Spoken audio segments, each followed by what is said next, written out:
Box জানালা কিভাবে গাঁথতেছে।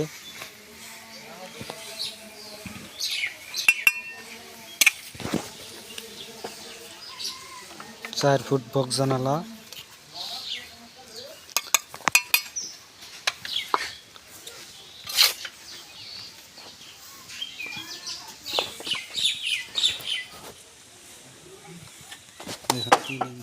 বাহিরে বাহির করা হয়েছে বক্স জানালা।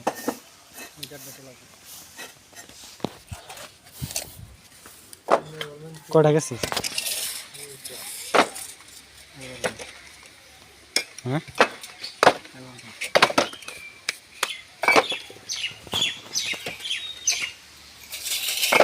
বন্ধ করেন, বন্ধ করেন, পরে কথা বললে।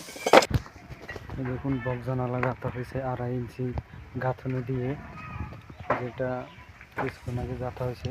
দেখুন 2.5 ইঞ্চি গাঁথনি দিয়ে বক্স জানালা গাঁথা হয়েছে। এটা হলে 3 ফিট 3.5 ফিট জানালা। এই নিয়মে যদি কেউ জানালা গাঁথতে চান অবশ্যই গাঁথতে পারেন।